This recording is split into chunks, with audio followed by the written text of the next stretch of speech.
కరీంనగర్ లో బీఆర్ఎస్ బంద్ పిలుపుతో ఉద్రిక్తత చోటు చేసుకుంది. బంద్ లో భాగంగా మాజీ మంత్రి గంగుల టవర్ సర్కిల్ దగ్గర నిరసన తెలపాలని భావించగా ఉదయమే పోలీసులు హౌస్ అరెస్ట్ చేశారు. ఎమ్మెల్యే ఇంటికి బీఆర్ఎస్ కార్యకర్తలు భారీగా తరలి రావడంతో టెన్షన్ వాతావరణం నెలకొంది. గంగుల ఇంటి నుంచి బయటకొచ్చేందుకు ప్రయత్నించగా పోలీసులు అడ్డుకున్నారు. దీంతో బీఆర్ఎస్ శ్రేణులు పోలీసులకు వ్యతిరేకంగా నినాదాలు చేశారు. పరిస్థితి ఉద్రిక్తంగా మారుతుండటంతో పోలీసులు గంగులను అరెస్ట్ చేశారు. గంగులను అరెస్టు చేసే క్రమంలో పోలీసులకు బీఆర్ఎస్ శ్రేణులకు మధ్య తోపులాట చోటు చేసుకుంది. అనంతరం బీఆర్ఎస్ కార్యకర్తల్ని కూడా పోలీసులు అదుపులోకి తీసుకున్నారు. మరోవైపు చొప్పదండి నుంచి కరీంనగర్ కు బయలుదేరిన సుంకె రవిశంకర్ ని అడ్డుకున్నారు పోలీసులు. గంగుల క్యాంప్ ఆఫీస్, కౌశిక్ రెడ్డి కారుపై దాడికి నిరసనగా బంద్కు పిలుపునిచ్చింది బీఆర్ఎస్. తనను అరెస్టు చేయడంపై మండిపడ్డ గంగుల దాడి చేసిన వారిపై కఠిన చర్యలు తీసుకోవాలని డిమాండ్ చేశారు.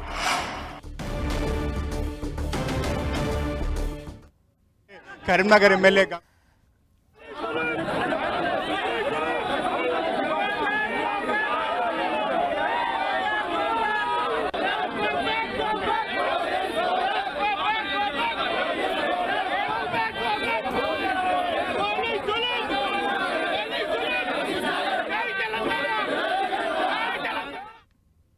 ఈ నెల 7న బండి సంజయ్ పై కౌశిక్ రెడ్డి చేసిన కామెంట్స్ ని వ్యతిరేకిస్తూ బీజేపీ శ్రేణులు దాడికి దిగాయి.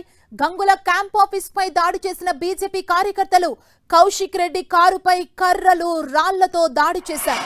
దీంతో తీవ్ర ఉద్రిక్తత ఏర్పడింది. BRS camp office, Kaushik Reddy కారుపై బీజేపీ దాడికి నిరసనగా గులాబీ పార్టీ బంద్ పిలుపునిచ్చింది. కరీంనగర్ లో మళ్లీ ఎలాంటి అవాంఛనీయ ఘటనలు జరగకుండా పోలీసులు పటిష్ట భద్రతా ఏర్పాట్లు చేశారు.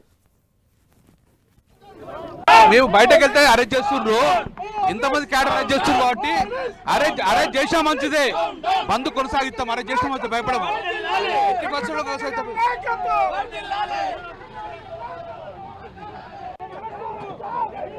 అన్న పీసీఆర్ చెప్పవా, ఫోన్ చేయమన్నప్పా.